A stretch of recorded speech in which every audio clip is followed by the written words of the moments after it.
What's up, you guys? You already know who it is, Mr. Goofball right here.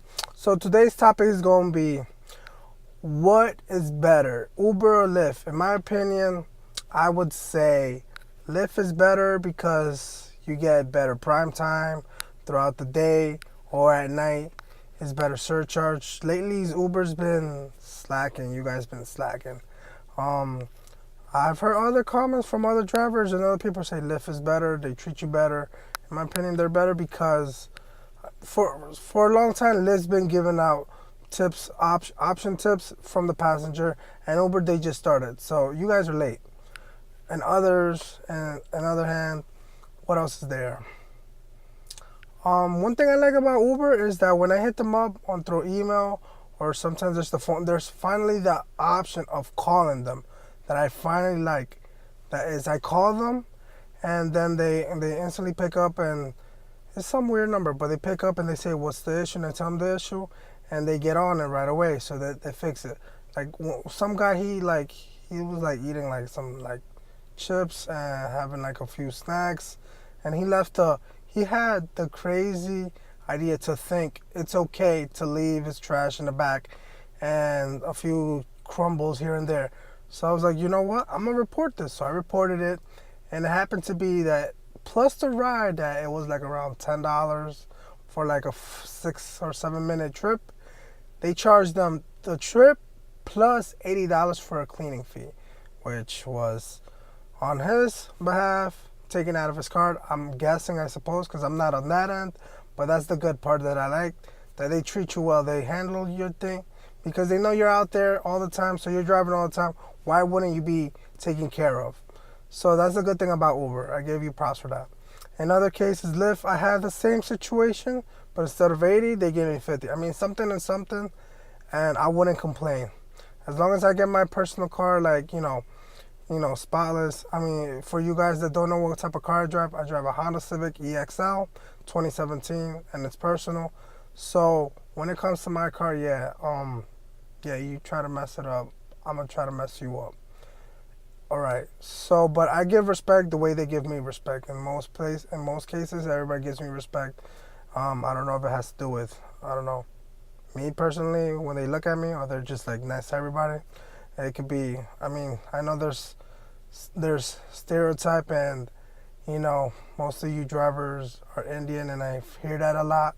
And then they say, some passengers say, "Oh, I hope I don't get the Indian guy," or something like that. And I'm like, I mean, a driver's still a driver, but if you guys doing your job bad out there, that's on you guys. Okay, what else? So, for you guys who are new and know nothing about the TLC, Taxi and Limousine Commission. So, I got my license when I was like 19. I'm 25 right now, so that's about, 6 years ago. Okay, 6 years ago. I got it 6 years ago, and at that time, you didn't need no tests, no nothing. You just needed, it cost like around $300 something. I basically pissed in a cup, put fingerprints, took a picture, and then next thing you know, background check, and 2 weeks later, they're like, okay, you're approved. They give me the license, and I was good to go. But now, you guys gotta, you guys gotta study like it's a career, like it's like you gotta go like college class or something. I heard one of my boys, he went to like a community college because they had the course in there. Not because you have to go to college, but because they had the course of taking the exam. I don't know how many questions it is. I don't want to say the number because I could be wrong. But in total, most people say they spend an average from $800 to $1,000 for that one license. So if you're going for this, I advise you, if you have the $800 or $1,000, go ahead, get it. But it's like any other type of business. If you got to get a CDL for a truck, if you got to get like, what else is out there? I only have my TLC, so I wouldn't know. It's like even a regular driver's license. If you want to get something, you have to invest. So if you're with it, go ahead. And I would say, in my opinion, which one would you go first? Uber, Lyft? I would say Lyft. They treat you better, but I would advise you to get both, to go for both, because in times like right now, like January, the month in January, and what are we, 2018? 2018, January. January is always the worst time. This is my third year.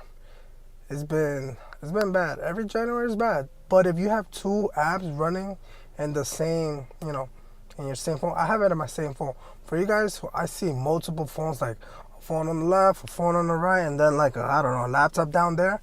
I mean, I don't know what the hell you guys are running. You trying to like, you want to get like being comfortable, like pressing a button on each screen. I just switch back and forth. Just double tap my home button and go back and forth, sign out on the other one. That's how I do it, and that's my opinion for you guys.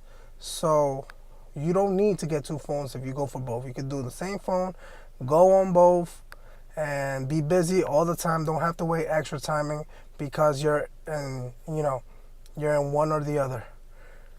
So, or you could be just an Uber. That's up to you. And take it slow. I took it slow, and I mean, I like it.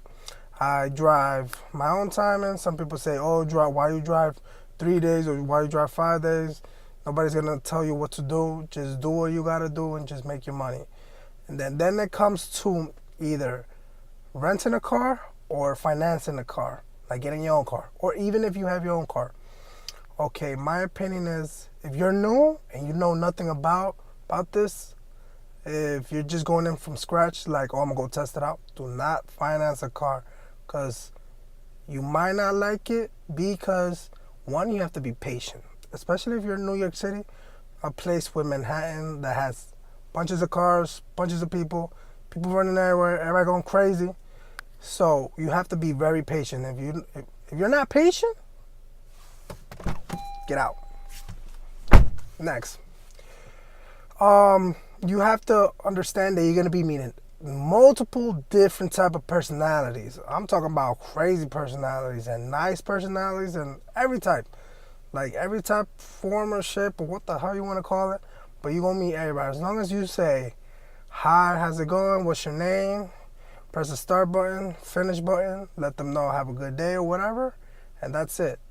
But there's people who want to like freaking, what is it? I got a bad rating because I did not have a conversation with the person.